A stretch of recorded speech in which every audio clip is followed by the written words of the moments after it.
Welcome to the Totally Unrelated, a place for big ideas, brain farts, and the occasional venting sessions. My name is Irina. And I'm Diana. And we'll be doing what we do best, rolling our eyes at each new mutation of humanity's stupidity gene and the conditions that bring this about. For today, just to show that our podcast title, Totally Unrelated, is serious business, we will talk about something that has pretty much no Nazi connection with no Nazi connection. For once, there's no hidden Nazi connection. Yes, we managed. Yeah. And just to sort of give you a brief on the whole point and format of this podcast, it is inspired by our quite long calls. Yeah.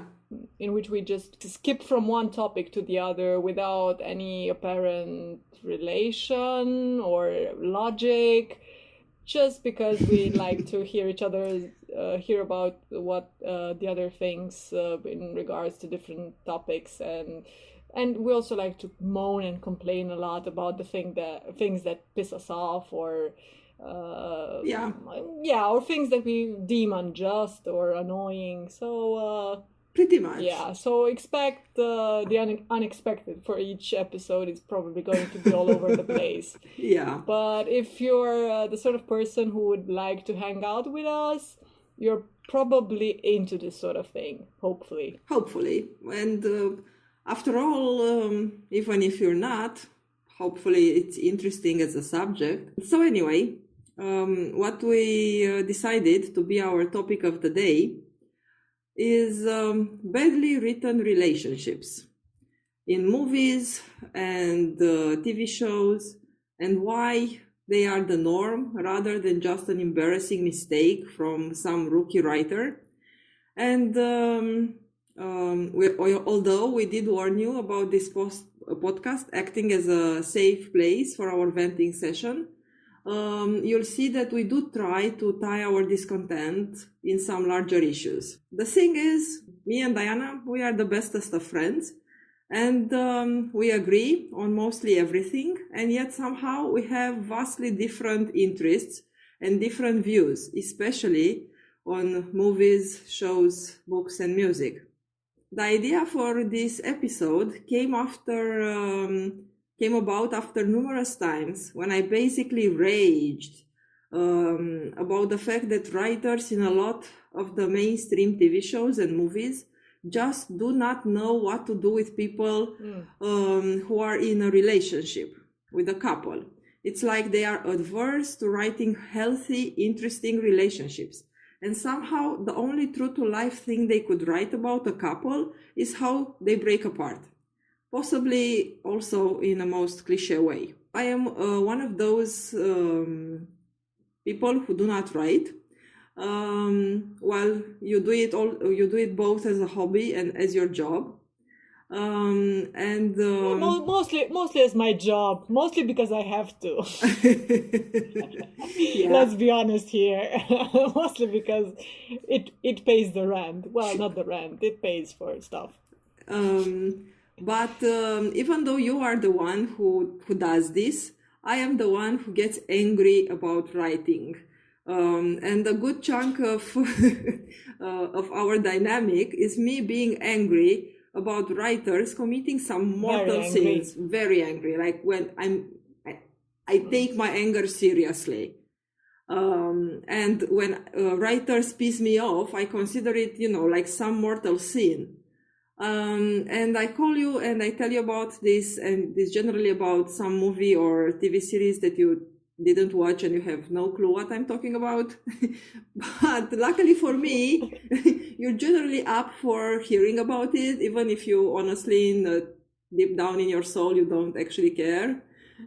I mean, to be honest, it's quite interesting because although you truly rage because this is obviously something that pisses you off, you are surprisingly coherent when you're angry. So I don't just get like a torrent of insults hurled at bad writers or at stupid actors or things like that. And if I ask for like, okay, so what is this movie about and things like that, you can actually conjure up a plot summary quite easily. Well, good to know. Good to know. So I would feel less bad at my next rage session. Uh, so the thing, also you're one of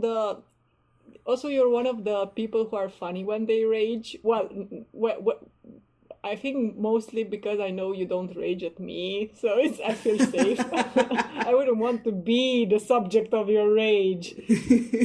You get quite fierce. you could never. So one of the things about me is that I genuinely love movies and TV shows, and I watch an unhealthy amount of both. And I can testify to that. yeah, and I love the deep, well thought out, well written ones.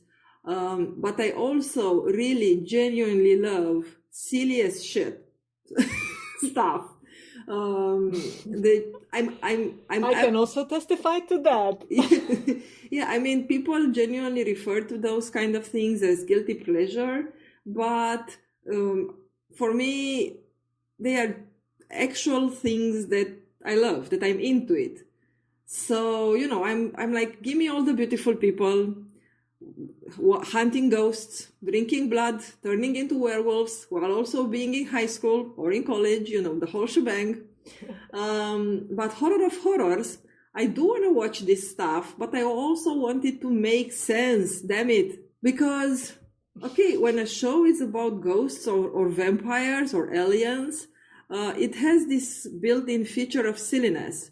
And I love it when there is at least a small percent of tongue-in-cheek writing going on, a small nod from the show that it knows to not take itself completely serious, but being self-aware that you are not aiming to be Tarkovsky does not mean free license to shit all over logic or to screw continuity or to make it seem that you do not remember your own story or to make conversations between people seem forced and cringy. I mean, sure, they might be alien, but the conversation doesn't need to feel alien, Yeah, I mean, they're alien, but they're not necessarily stupid. So, yeah, exactly. Yeah, but...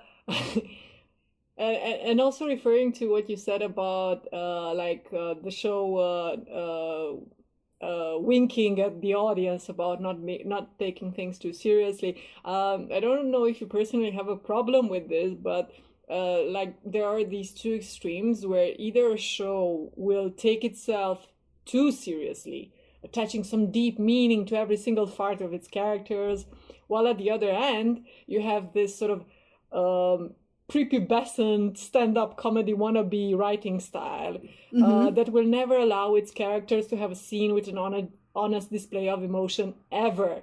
Like any meaningful moment needs to be followed immediately, and I mean immediately, by some silly ass joke. And it's like a constant wink, wink, nudge, nudge to the audience that, oh, hey, look, we are not those pretentious posers who smell their own farts, because we are like ironic and cynical about everything. Because, I mean, it was fun with Deadpool and a couple of other titles that were doing it, or, way before Deadpool.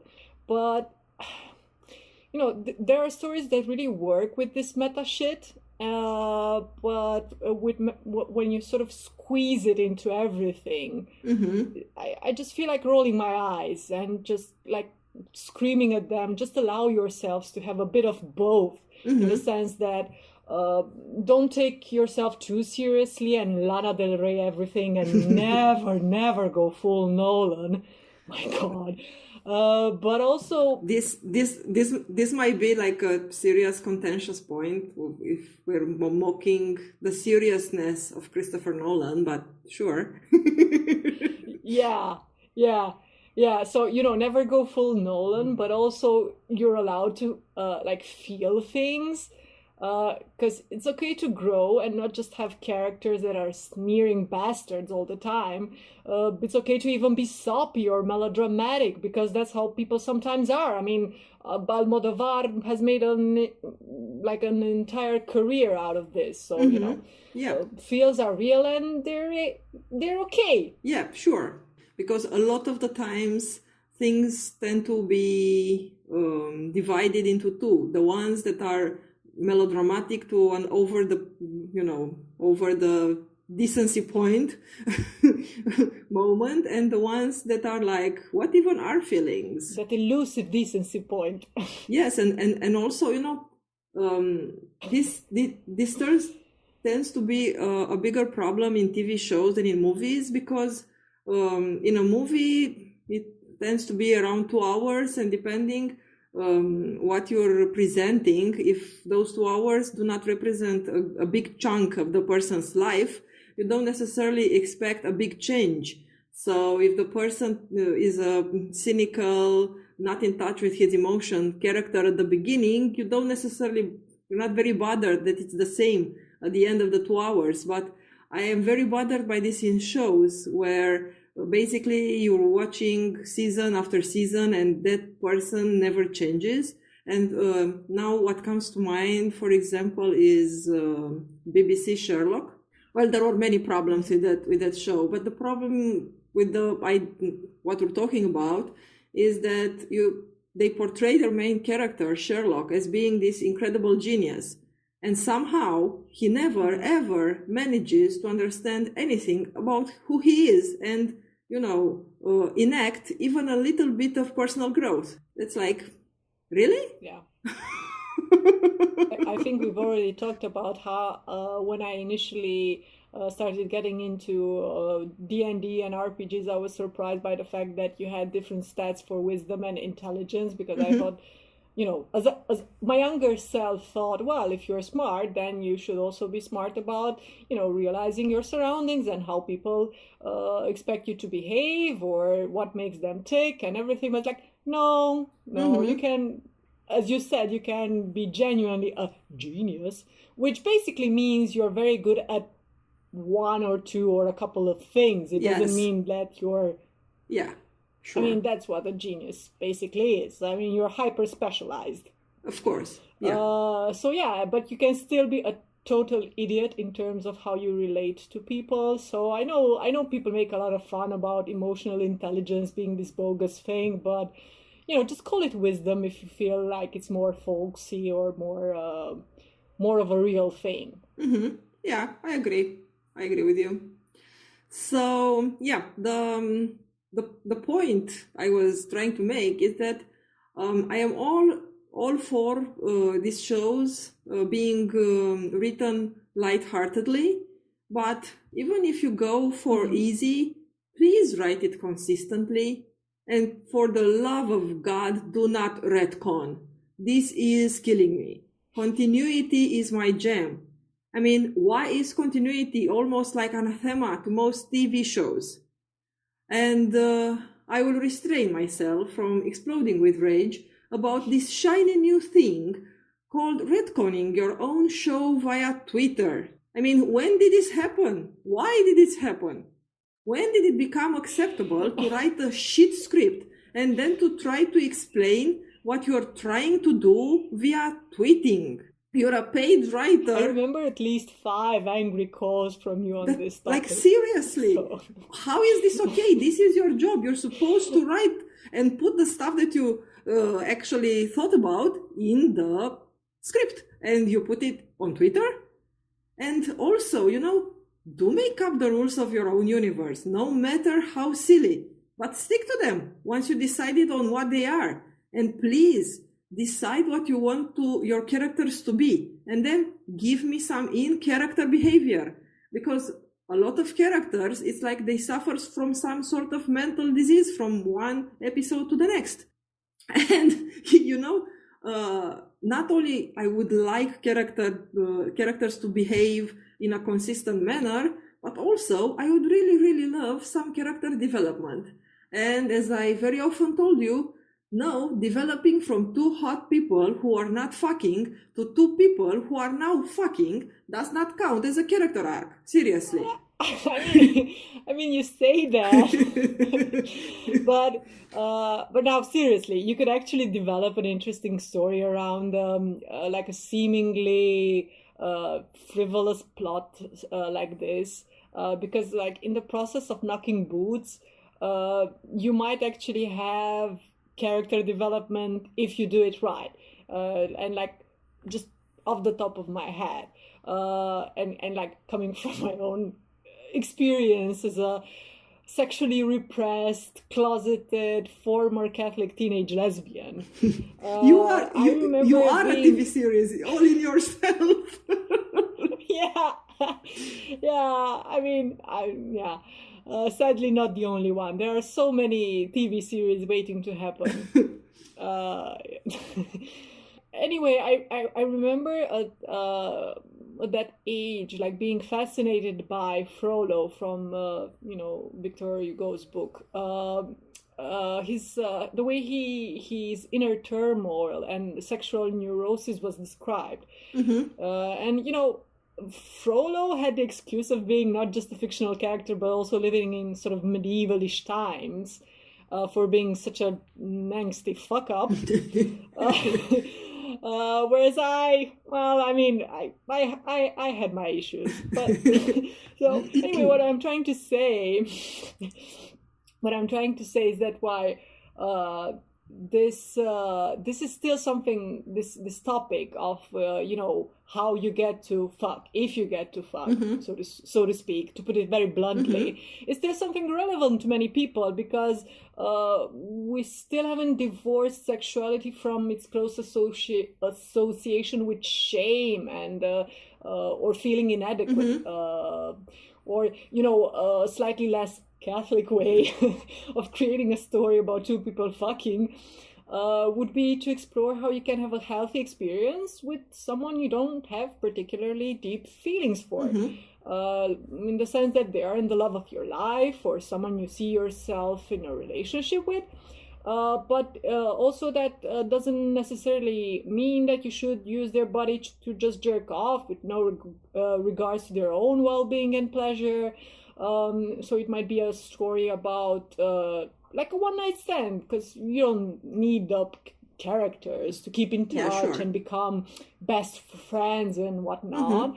But you can have a story about how they've that one-night stand or that experience has helped one of them or both to understand something about their sexual desires, or maybe about how, well, maybe I'm not that good at keeping my feelings in check, for having just sort of flings and one night stands, because what I really long for is a relationship and not just a sexual encounter, or that, no, the other way around. This is what you really need right now.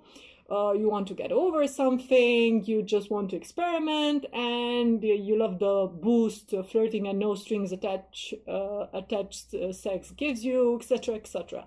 So, there's just a wealth of material here, even though it's a premise that gets used very lazily most of the time. Yeah, I mean, you're right, unfortunately. I mean, that is. I mean, it's not unfortunate that you're right. It's just unfortunate that it's used lazily. That is where all my anger comes from, because I do realize that you could do the same thing but good. Because your anger comes from a place of love. Absolutely, as I said in the beginning, I genuinely love the things I trash here. I could never rage about a movie or a TV series that makes me just be like, yeah, whatever, I do watch these shows for, let's be honest, I watch most of these shows for the beautiful actors, and for the escapism it provides, and the entertaining factor of it all. But I also watch them because most of the times there are interesting premises and there are interesting characters, and there are new ways of playing with an idea or of approaching a subject that might not be all that often on TV. Or just because sometimes I love, a lighter take on speaking about hard things. And also I watch them because most of the times the beginning of the show tends to present some characters that just are so easy to love for a myriad of reasons. And the beginning of the show presents relationships that are so easy to get behind, but then the writing talent somehow runs out, and mostly in season 2, and the characters and the relationships are shitted all over, Mm-hmm. And having went down the rabbit hole of fandoms for about 12 years now, I cannot believe how innocent I was 12 years ago, and a lot more serene before all this fandom stuff happened in my life. And I had the opportunity to experience firsthand in the fandoms the reasons people love TV show. And when we're talking real hardcore love, the reason is the love that the people have for a character. I mean, I have never seen a fandom based on the love they have for the number of explosions on the show, or the love they have for, I don't know, how well the sword handling was in an episode. No, if you want your show, the exquisite swordmanship. Yes. So if you want your show to develop a following, I would really like all the writers to know that most people will turn up for the love of your protagonists. So after so many... Or sometimes even the side characters. Yeah, sure, yeah. The love of some of the characters. I mean, not the love for the idea of big action, how many explosions, I don't know, how naked the women were, or something like that. So after so many years in fandoms, I was able to see that most people are concerned with good writing more than they are concerned with the shipping wars, even if the shipping wars tend to be the ones that make headlight. I know that this is like a hot take. So sorry. I think I know what shipping means. I've encountered this term as well. It's like when you're rooting for a relationship, a fictional relationship, yes. Like your team, this or that. Yeah, right? Yeah, sure. So shipping wars are like how would you define them? Well, shipping wars are. Obviously, you have different characters in a TV series, and when the whole show starts, people are not with each other, and obviously different people feel the chemistry of the characters differently, and they feel that some people could hook up with, different characters. And so this is like a pre-hookup thing before the characters are hooked up with each other. People sort of try to guess, or they try to root for this couple or that couple to become sort of reality. A lot of the time it starts as a pre-hookup thing, but also there are also the desire of the people who watch the show for hookups between characters that will never ever happen. Yeah. It started like long ago with the idea of let's say first of all people of different races hooking up, who way back when was something that was obviously not going to happen. Oh, the Star Trek and things like that. And then the idea of some characters that people would have liked to be together, but that would have meant that they're gay. And that also, obviously, for a long time was not something that was going to happen. And even to this day, a lot of the shipping going on in fandom tends to be between characters that are not thought out. Canon, so to speak. Yeah, they're not canon most of the times. Yeah. Mm-hmm. And yeah, but there's also like a seedy underbelly of the shipping thing, right? Of course. I think I distinctly remember you mentioning at one point, like people were trying to hook up characters that were brothers or brother and sister Sure. or I things mean, like that's that. that's what I'm saying, that the shipping wars, or this idea of shipping characters sometimes tends to make headlines and be like, oh, the people who I really love this show are so silly. But this is what I'm trying to say. If you really are in a fandom, despite, of course, the silliness and the stupid topics and everything, the core of every fandom is a genuine love for a well-written story and a well-written character. That's my defense of fandoms.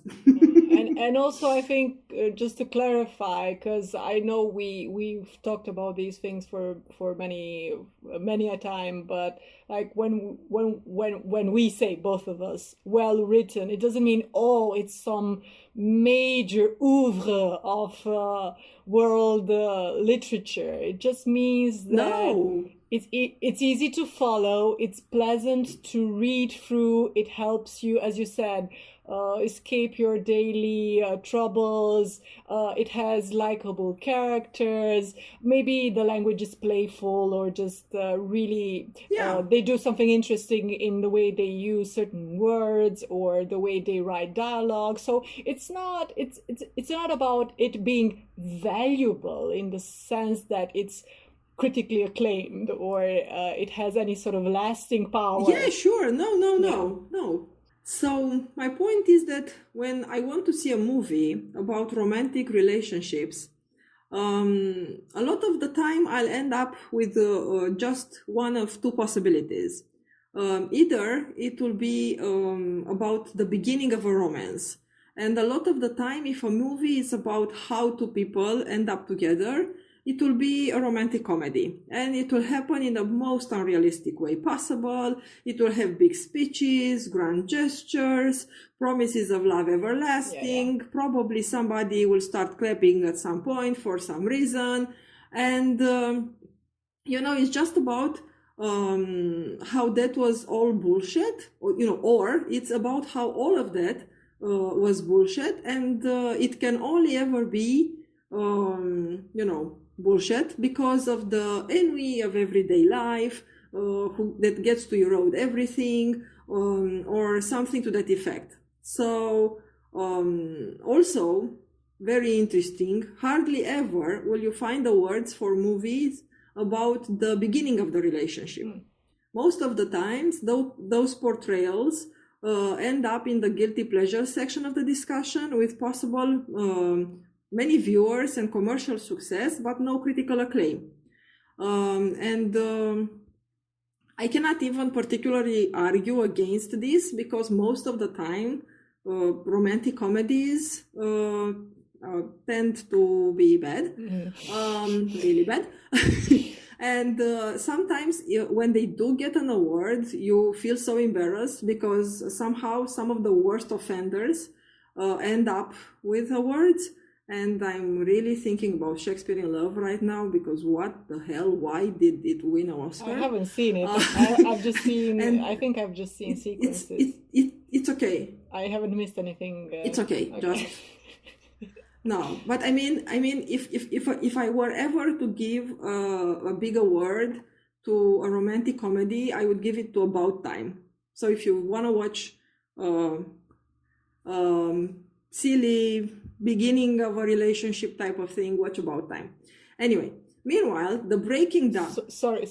About Time. Which one was this? Because I think you might have mentioned it before, but I'm not sure. If I say something about it, it will be quite spoilery. Oh, okay. First of all, it's British, so that makes everything better. Oh, don't be one of those people. No. But I mean, the main gimmick of the movie, it's nicer if you don't know it before you start watching it. Okay.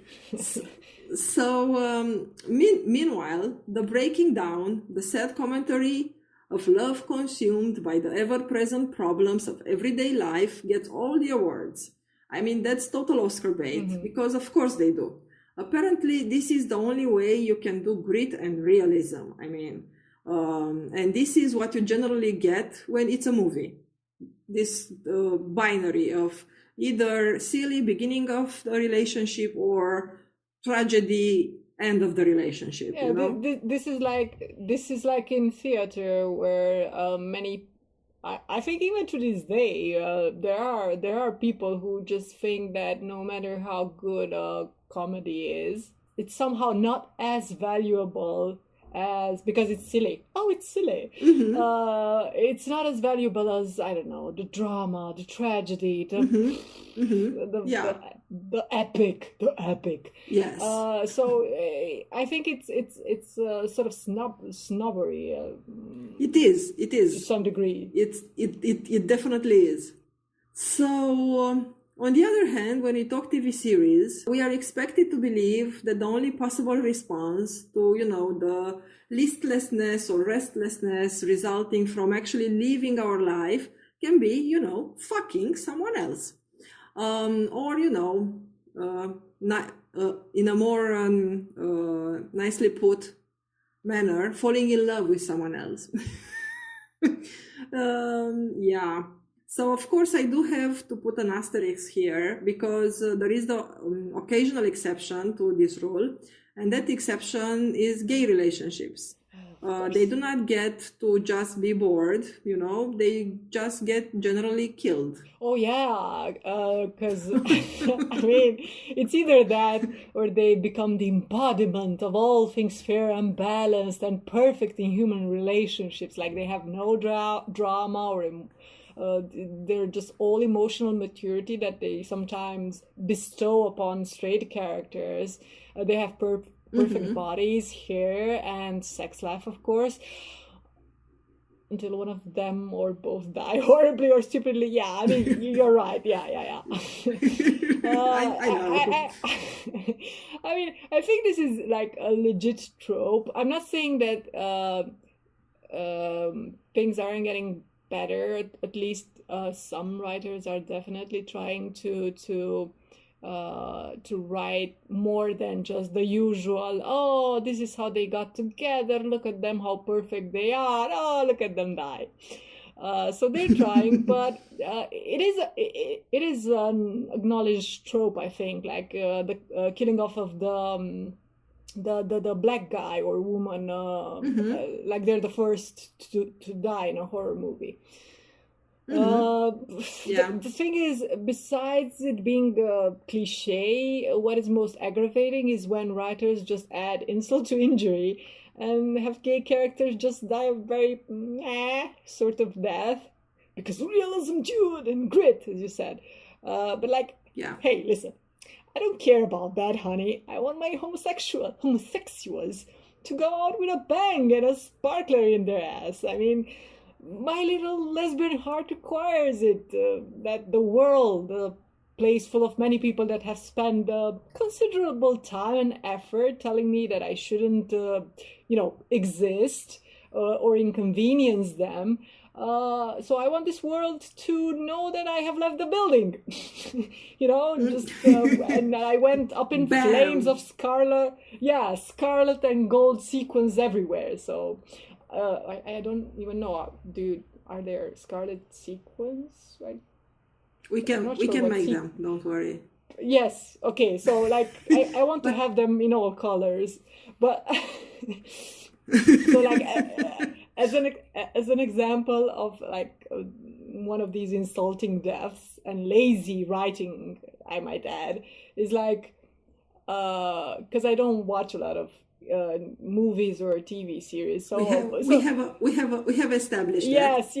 So my knowledge is not as extended as yours. So I'm scraping the bottom of the barrel here, but I came across this Spanish TV series. I think it was like a historical drama thingy.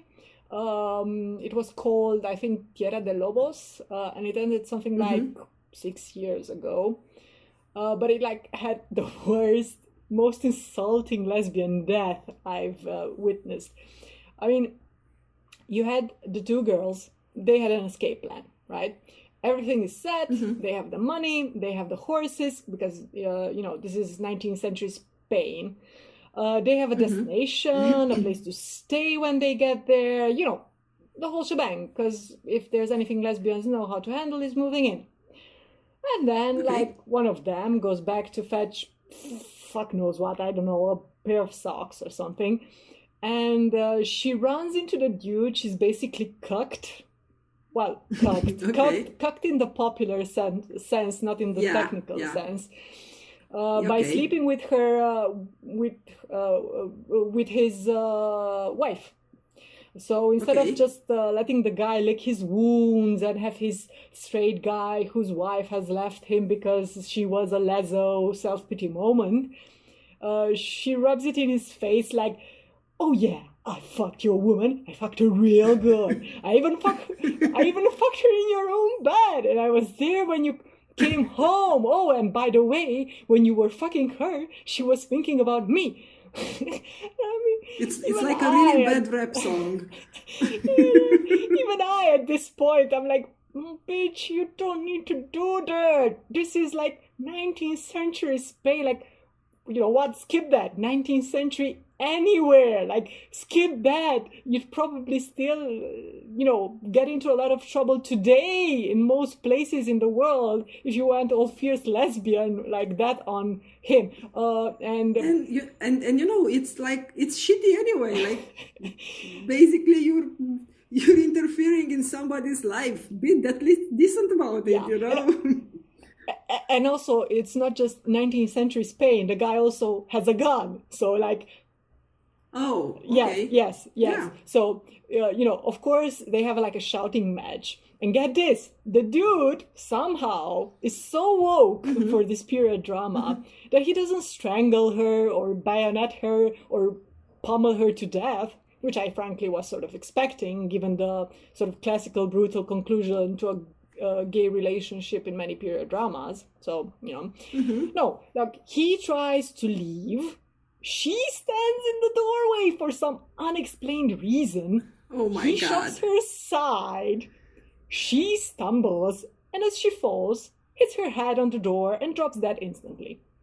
And I was like, seriously, pendejo? Like, death by drawer, death by 1,000-year-old credenza. Like, you see what I mean by insulting? Yeah, like, this is just so stupid. Like, those writers like, deserve to die by drawer. Yeah, and the thing is, I discovered the episode I think like 2 years after its conclusion, so to speak. And people on forums who were shipping the lesbian couple, they were still raging about this because they were like, of course, this is so... What was the point? They were like, what purpose did this serve? Yeah, if you wanted to have them die a horrible death, you could have them die throughout the course of their romance. They've been through a lot of shit, very dangerous stuff, like things that you could, you know, like, oh, okay, they have to die again, but at least, you know, they went down in flames, so to speak. You know, they fought valiantly for their love. They went through... Sure, or somehow the death can... their death can, you know, show you something about those times and the dangers of those times. But apparently the danger was to have a drawer. Yeah.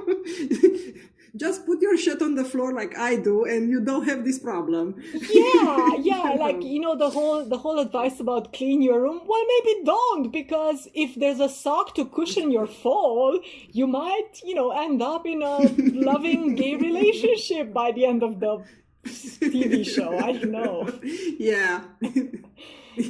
Yeah. So, you know, I also watch a lot of genre TV shows, and as I said at the beginning, so one would think, since in these shows something unravels the fabric of everyday life almost, you know, every day, or, you know, every episode, and also in a very literal sense, you know.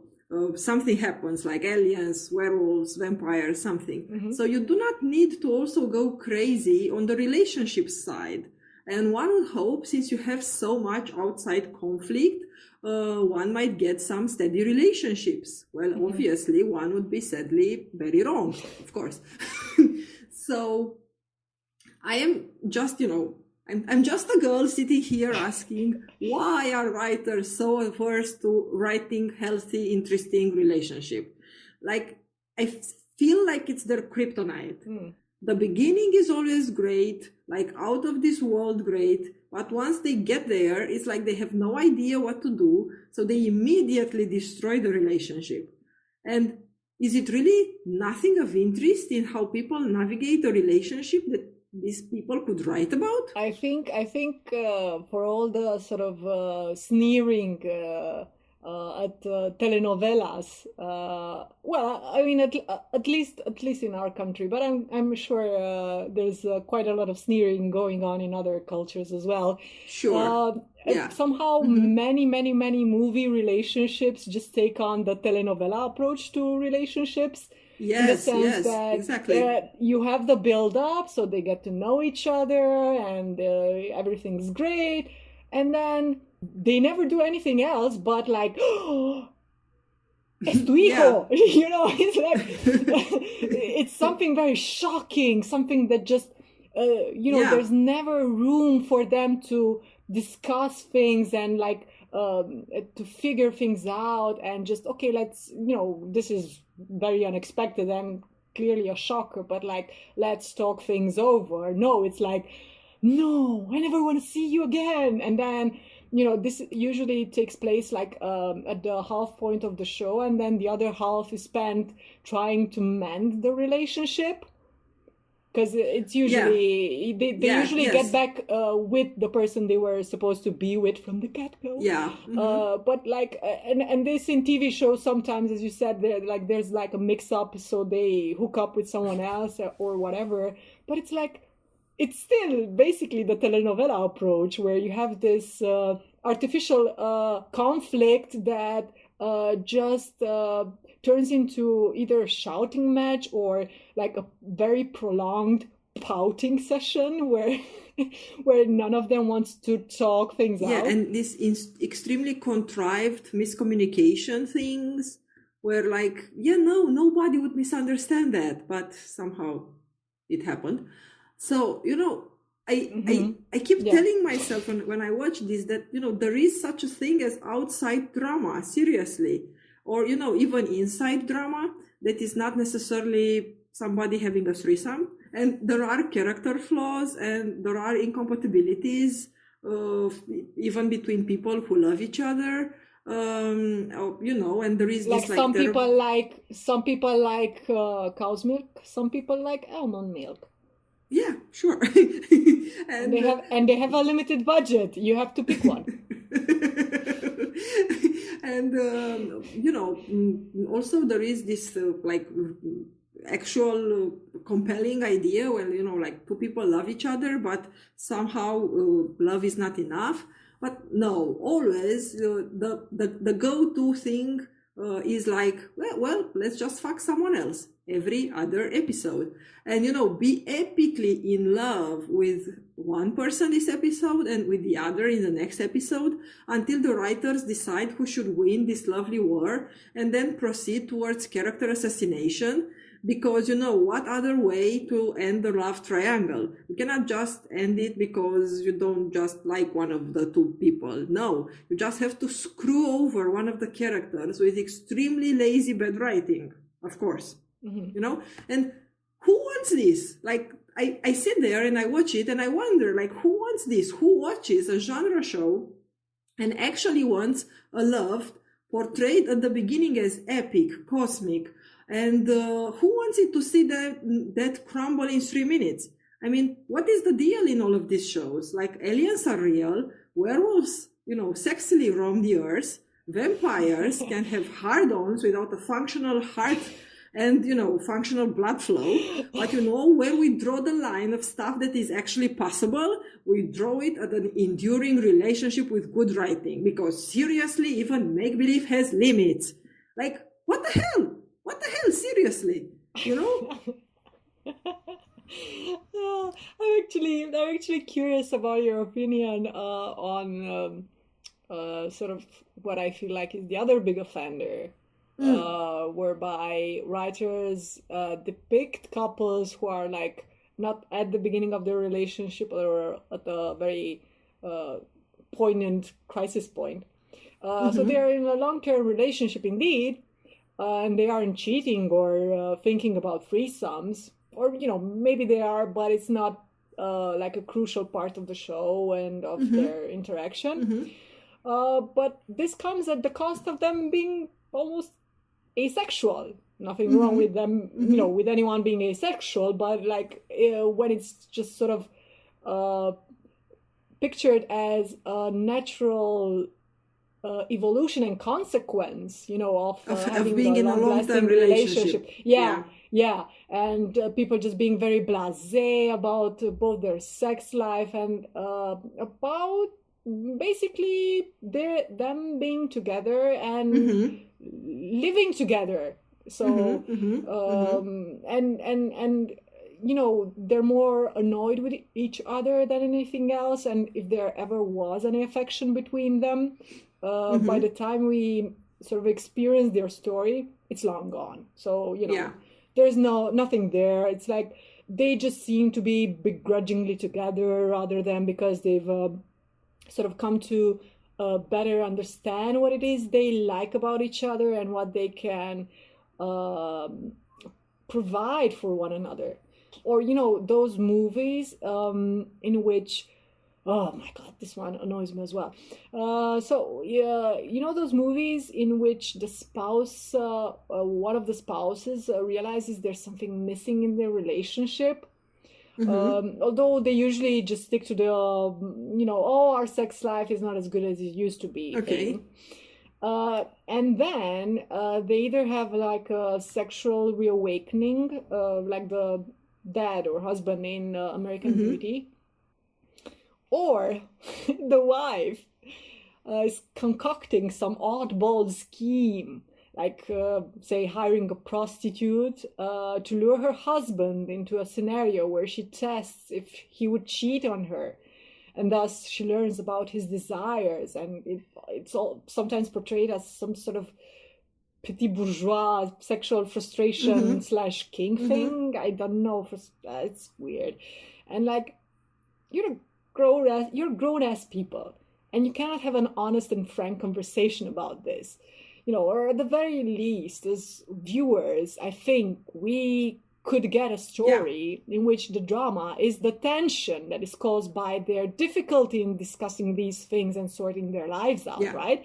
Because like you can make you don't have to portray positive things or good people or mature people, but the way that you present those things can actually reveal things that we don't talk about as Of course. Of often. course. Like that's the whole point of movies. Yeah, yeah, Yeah. yeah. So we can't have that, No. right? So no, instead we have like Fanny Ardant and in Natalie, or Julianne Moore in Chloe, hiring the hookers to spy on their husband. And then they're interviewing the hooker, like, what did you do to him, and did he like it? It's like, bitch, ask your husband. Like, Yeah. I mean, I have a hooker on my speed dial. Every time I feel like I don't know something about my husband, that's my go-to move, you know? yeah. Okay, so, I am frankly offended that I am not on speed dial, but the hooker is. you are right under the hooker. You see the things well, I mean, you see the things people find out when Mm-hmm, mm-hmm. yeah, Yeah. yeah, yeah. So, well, I'm very disappointed in you, Irina. We could make an episode of a TV series about this. So, I sort of rambled a lot until now without actually naming names. So I think I should maybe tell something about the worst offenders that, scarred my soul from teenage years to adulthood. and those scars will be Let me there just let me just forever. have a moment. Yeah.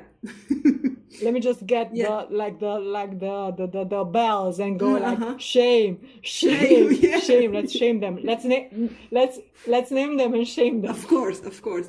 So, since, this will totally reveal my age, which is, I'm 40 years old. So I have to start with what was a staple of my teenage years and probably everybody who's somewhere around my age, and that is Beverly Hills. And I have been scarred for all eternity by, the bad writing, but by Luke and Kelly screwing Brenda over. And I just had to let go of my emotional involvement in that show.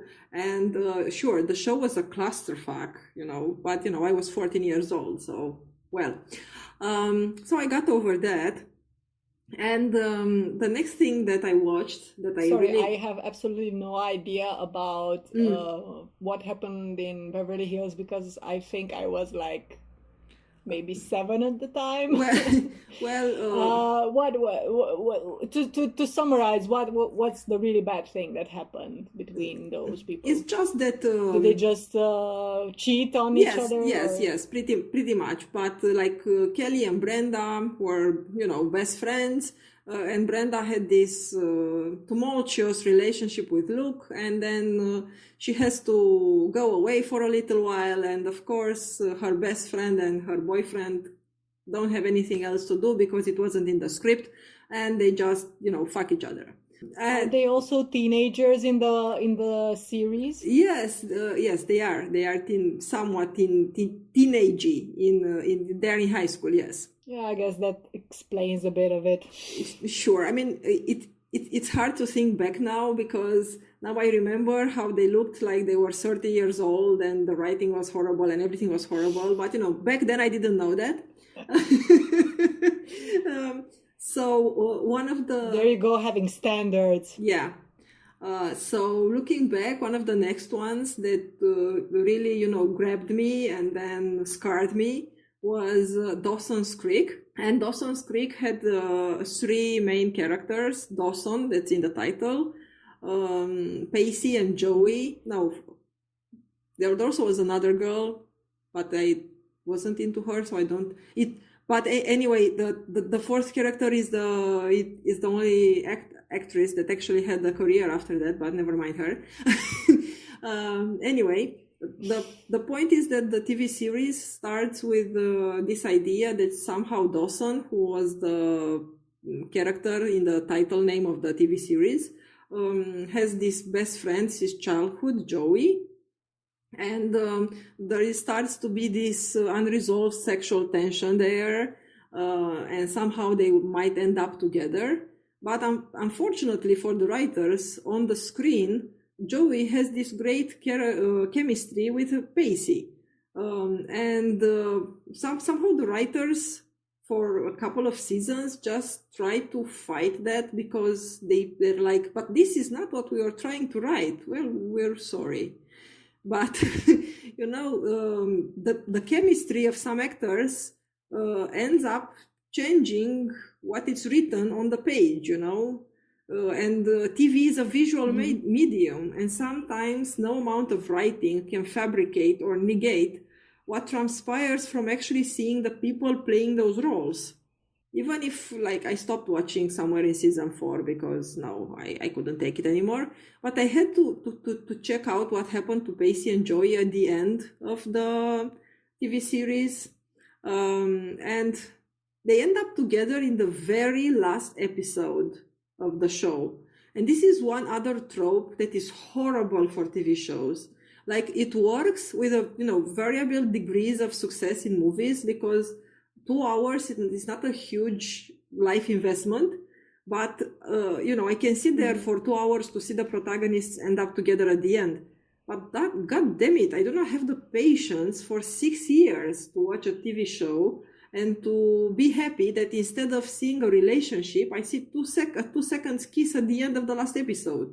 That makes you feel extremely cheated as a viewer, Yeah.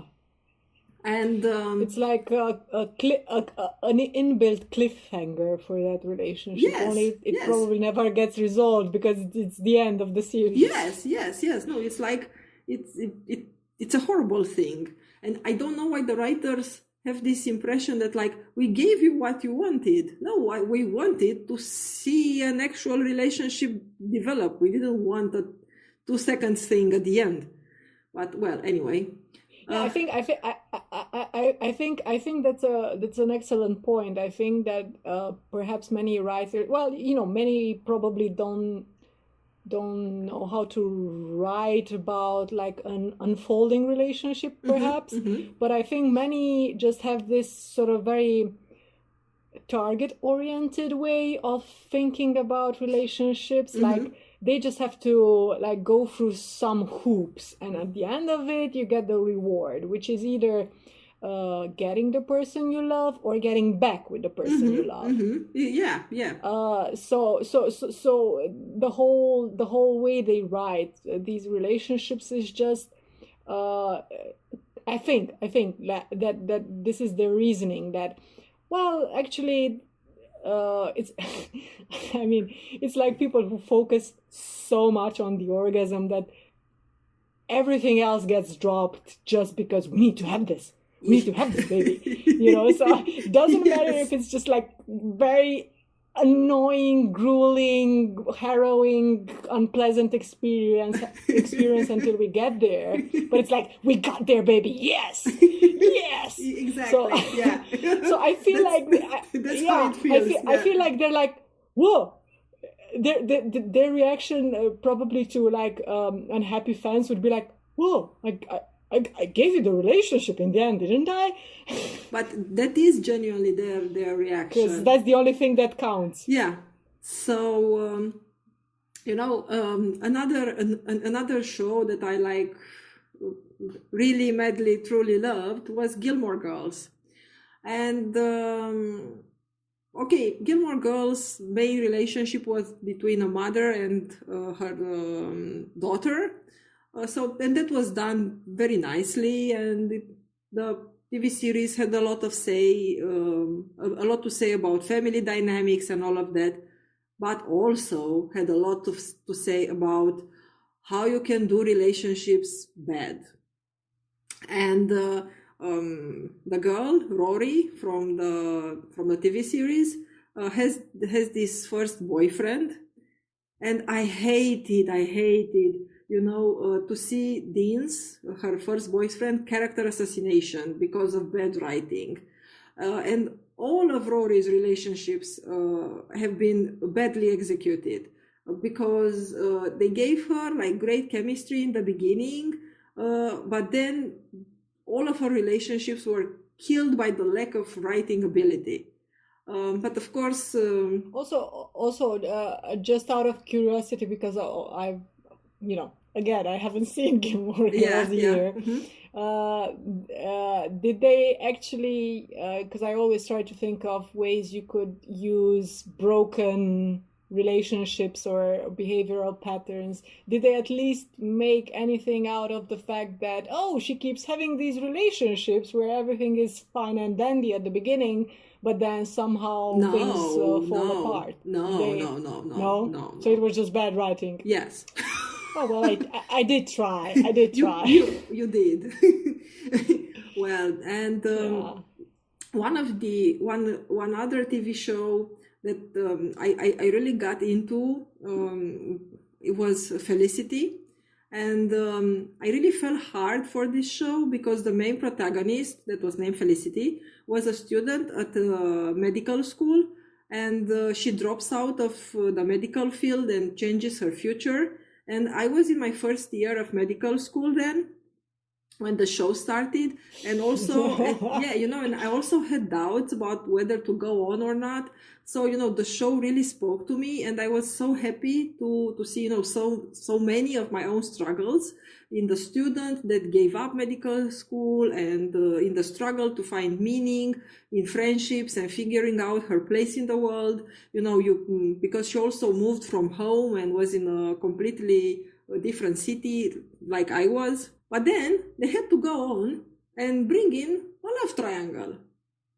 The trope that I discovered I hate the most when it comes to horribly romantic drama, horribly done romantic drama. And this idea of behaving like a pendulum between the two. And it was done with such bad writing and just for the sake of drama. And it was horrendous and it ruined the show for me. And, I had to stop watching. And then there have been other like silly shows that I couldn't really get into. They were quite famous at the time, like One Tree Hill and the OC, but I didn't get very hard into them. And the next one that I really got into, like, I should have known that it was a TV series. Your heart will be broken once again. Like it's a TV series made by MTV. Like, what was I expecting? But anyway, it's Teen Wolf, Robust writing, that's what you were expecting. Yes. Teen Wolf. But Teen Wolf was a show that just was really all over the place. And you couldn't really get emotionally involved. But I kept watching because, I could do it in a detached kind of way, even if I liked a lot of things, but I didn't really love it. But still, I did not understand that there was this protagonist. His name was Styles, and he really is into this girl, Lydia, at the beginning of the show. And for all of the seasons, he sort of likes her, but she has zero, interest in him. And at the end, they also get their 2 seconds where she tells him she loves him. Like, what? I sit there, and if there is still somebody emotionally attached to the idea of them together, they certainly did not wish for a 2-second scene at the end of the show. So why do show writers think that this is what people who believe the chemistry of the two actors want? Like, do they never actually, I don't know, make a poll or try to find out, from the viewers? Like, we would like to know, what would you desire? Something to, something we could actually write, or like a scene at the end. This thing you keep mentioning about just getting the characters together, like the end of the season or series or things like that. It feels like the equivalent of deathbed conversions. It's that thing where if you tell someone, oh, I'm an atheist, or I'm not particularly religious, they go, oh, but you will be, on your deathbed, and when the time comes, you will, accept, I don't know, Jesus in your heart. And I'm like, okay, suppose I do, and suppose I do it kind of sincerely, as sincerely as you can when you're desperate, because that's why you're doing it, right?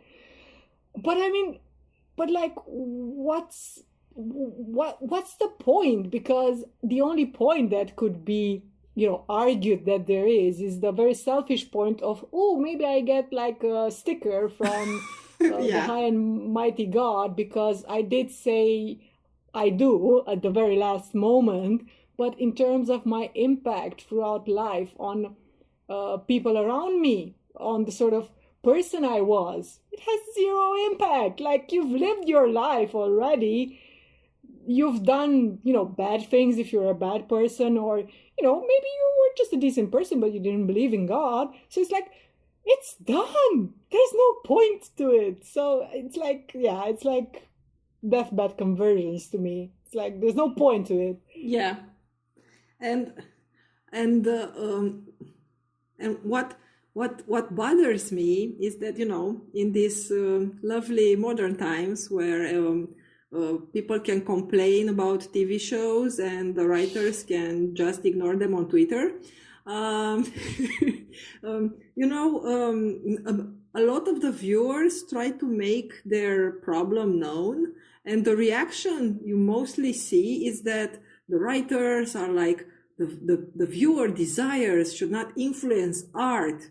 And I'm like, sure, I'm all for that, for artistic integrity. But it's Teen Wolf. It's not some deep labor of love from the part of dedicated creators. So, shut up, seriously. And when I mention, writers being somewhat hard of hearing when fans complain, I cannot mention one of the big loves of my life, which is Supernatural. Not the love, but the TV series. And, romantic relationships are not big on this show. And the writers, during the show's very long run, I stopped watching in season 7, but now they're in their final season. The writers kept saying that they wouldn't be averse to having the boys be in a romantic relationship, but it's not what the viewers want. And you know what? Yes, the show had a big following who was writing incest fic. This is where the incest fic from. But the main real reason viewers reacted terrible to the 2 times the show tried to introduce romantic relationships for the boy was because they were horrendously written. So horrendous that it made your brain melt, But sure, let's not address our possible shortcomings and writers, and let's just use the audience as scapegoats and be like, these silly women cannot take seeing the boys they love being with, some women in a relationship. Yeah, sure, that's the problem. They get jealous. They want them to be available. But, yes, exactly. But that was genuinely what they thought and what they said in conventions and, different Q&As. And wow. Yeah, I know. And in this line of all TV series, the only movie that managed to hurt me as much as a TV show was the movie Before Midnight. That is part of a trilogy, Before Sunrise and Before Sunset. The first 2 movies are 2 of my all-time favorite movies in the world. And both movies are about connection, about two people being able to communicate, and about love, and a love that speaks from one protagonist to the other. And when I heard that they're making a 3rd movie, I was so happy. And the movie did not run in any cinema in the city, and I traveled to Bucharest to see it. I had a 10-hour train ride to go see it. And of course I could have illegally watched it, but no, I was committed, and I wanted to see it in the cinema and support the movie because it was sort of a little movie. And my God, was I a fool, because apparently the only way to end a trilogy about love and, a love that communicates and a love that brings the people together is to rip it apart and make them unable to communicate, because somehow the characters are now way into adulthood, and that's what you get for not dying young, I guess. I don't know. You end up grumpy, and somehow your brain reverts to being that of a teenager who is incapable of talking things over. Apparently. And I left for last the latest culprit, which is the one that actually got our conversation started on this subject lately. And that completely made my blood pressure rise and my blood boil and my brain rage. And that is the remake of Roswell, New Mexico. And dear Lord, this one played a trick on me. I started watching it on a whim because I sort of liked the original way when I was a teenager. And what was the original about? It's pretty much the same thing. Also, aliens, three aliens, two boys and a girl are on Earth for some reason. They don't know the reason, and they just try to get about their daily life without other people realizing they're aliens. And of course, stuff starts to happen to them. But one of the main thing is their interaction with the humans. So, I start watching it, and the original, in the original, the characters were teenagers, but in this remake, the characters were actually, adults. And I'm like, oh, okay, so, we're not in teenage drama, hopefully. Yay, grown-ups. And somehow among aliens and government conspiracies and amongst all that, but the characters seemed to be adulting, somewhat believable. And there are two main relationships. One is between Liz and Max. Max is the alien, Liz is the human. And they like each other, but they cannot be together for some serious reasons, and they work through those reasons, and they end up together at the end of the first season, after they actually solve the main issue that was keeping them from being together. And then, I'm hopeful, like, oh my God. And the actors can actually act.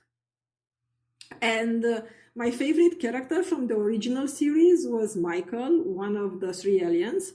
And in the original series, he had this very, hot relationship with a girl named Maria. But in this remake, he does not have a love for the ages with Maria. He turns out to be bisexual in this one. And his love interest is a guy named Alex.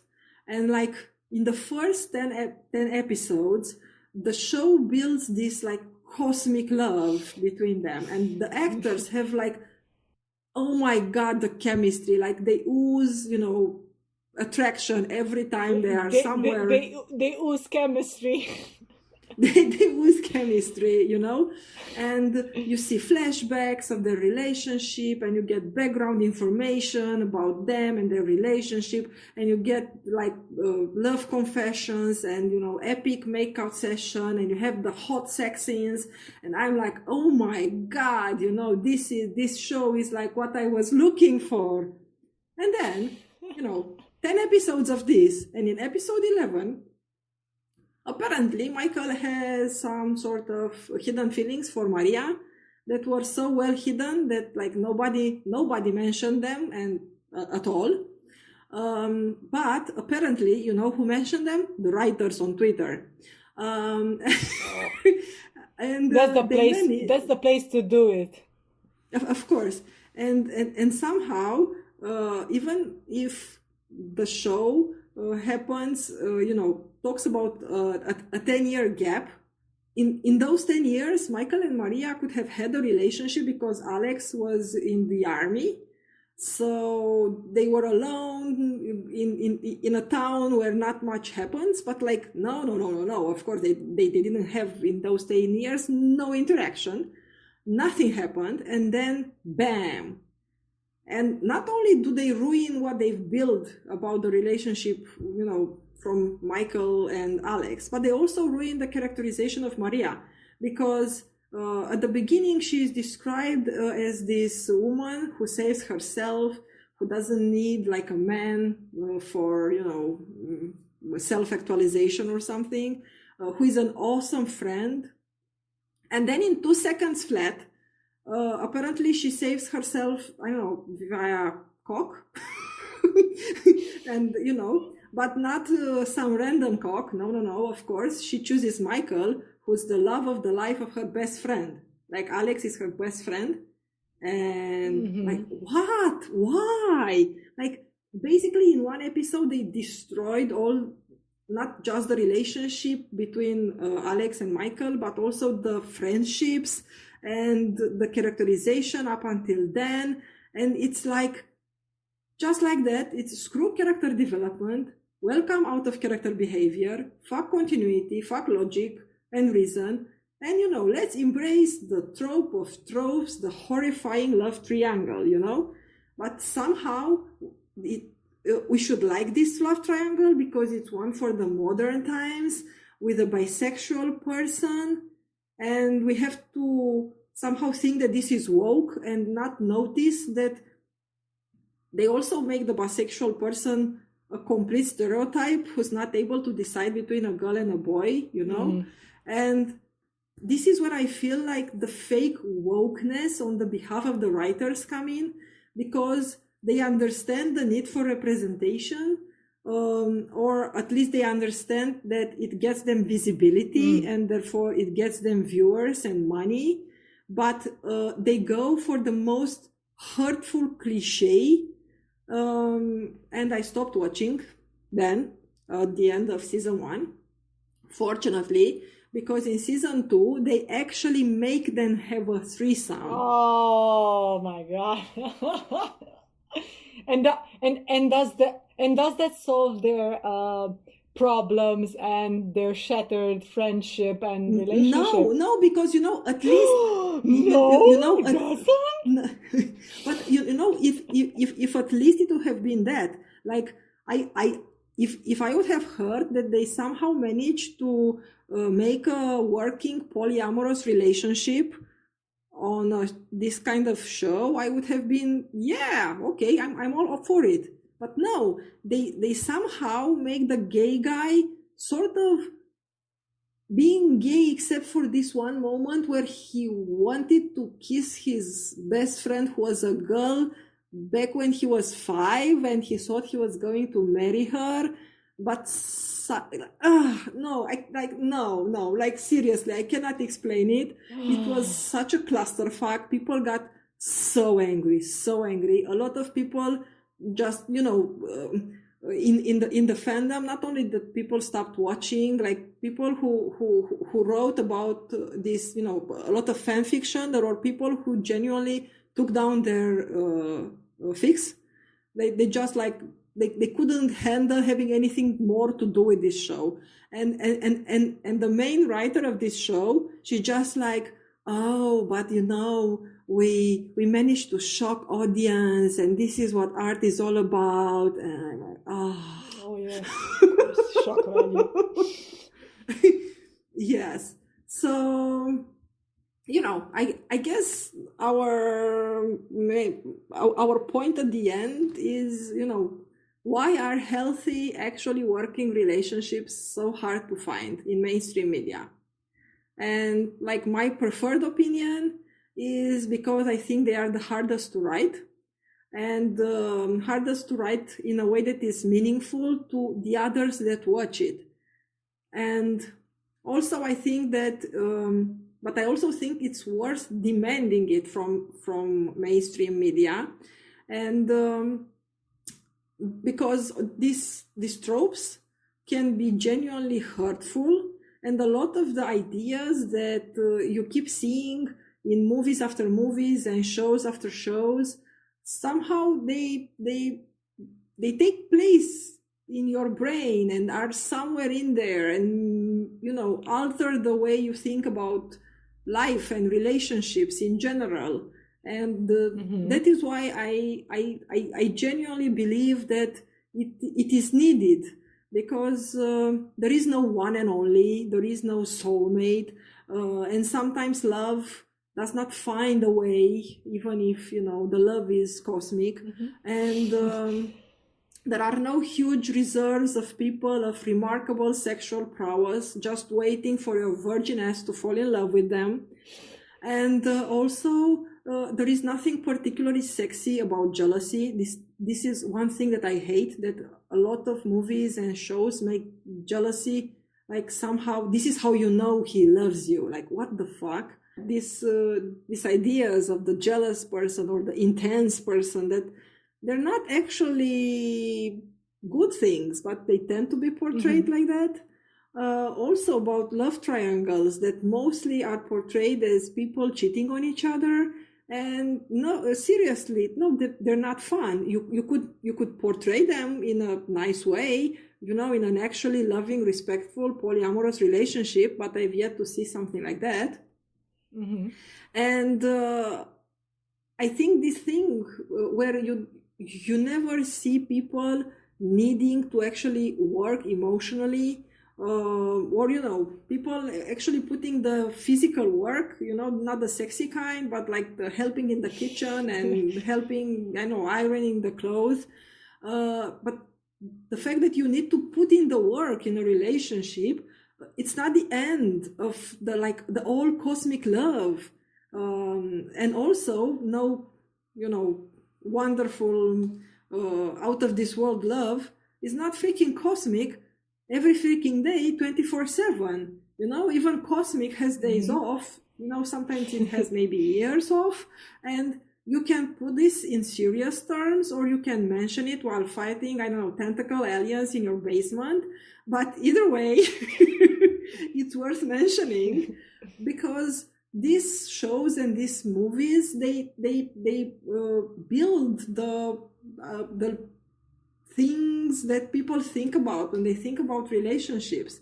And either you end up feeling completely dissatisfied with your own, you know, love, or you just feel like, well, it's not worth it because it's definitely going to end up badly and in boredom and in, I don't know, waiting for my day of death so I can get out of this relationship. If you feel that, oh my God, maybe I need to fine tune a little bit this relationship, instead of you having all these background images of how to do that, you just have like, oh my God, this relationship is not perfect anymore. I just need to fuck somebody else. That will fix it. Oh yeah, there's also the so you know, while as you said, mending a broken relationship or just keeping a relationship humming along is not really, doesn't get enough representation. On the other hand, what gets plenty of representation is the fear of missing out thing that people have. Like, oh well, I mean, I don't necessarily feel like this relationship is bad. Things are, we don't have any, you know, particular problem we need to fix, but like, but I wonder, am I missing out on things? It's like, yes, it's so weird because like you either, okay, like you can genuinely have a character that is going through that phase and has that inner turmoil, but like you should have something determine that, because it's so weird. Like people who are happy, who are genuinely happy and fulfilled, they don't just like, even if they feel like, you know, I need to see someone else to spice things up. Like, as you said, you can actually have a discussion, because if the relationship is working well and you can communicate with the person you're with and you trust them not to overreact or, you know, just catastrophize once you say, oh, well, you know, I feel like I need to try something out in my life. I still love you. Blah, blah, blah, blah. Like, I don't know. It's just, it just seems like it's out of the blue, and it's just something that the writers have like created, because obviously when you're writing something, that's what you learn. You have to have like a disruptive moment. You have an initial setting where you have balance and things are, you know, you have a status quo, and then you have to have something disrupt that. And, you know, and how do you disrupt that? I have this feeling that in like recent years, the disruptive moment has to be like shocking. I don't know. I think this idea of shock value, that somehow good writing equals shocking writing, somehow got a lot of traction. I don't know. Oh well. I think it might be because the some of the writers are trying to one up parts of the fandom, at least, who are very keen on guessing what might come next. So some writers feel the pressure. The pressure to be, oh no, but wait, you thought this was going to happen, but no, actually something else will happen. Pretty much. Yeah. And so just to sort of reinforce the point you were making, and to, you know, to circle back to the thing we've promised at the beginning of the episode, that all these grievances will result in an overall serious point, is that you know, it's not just oh, you're ruining my movie, you're ruining something I enjoy. The reason why I think this is a legitimate discussion to have a legitimate demand that you can ask of movie makers and writers is that although it's not just movies and TV shows that sort of create this, how should I put it, repository of possible things that we all draw from as a indirect experience, right? Because you can learn about things like relationships either from your experiences or those of your friends or acquaintances. Some of the things you get passed down from your family, you know, like the family wisdom and things like that. But it's sort of, you have a sort of limited, well, most of us, time period in which you can try out things and get to learn about this thing, right? Because life intervenes. You have a job, you have different things going on. So the learning horizon is not that broad.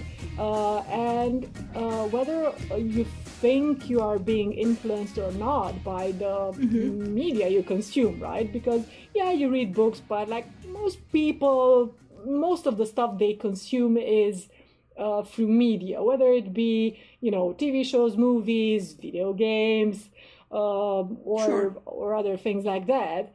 So of course, mainstream is called mainstream for a reason. Yeah. So of course, when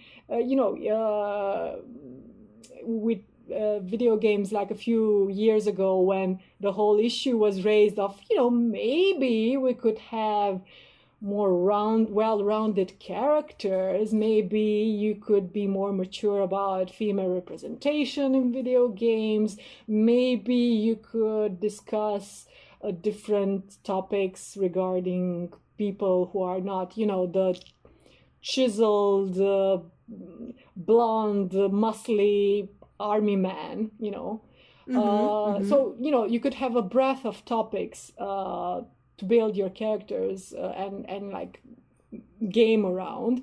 You know, some people just had this very adverse reaction because, you know, they were very protective of whatever they felt was like their turf.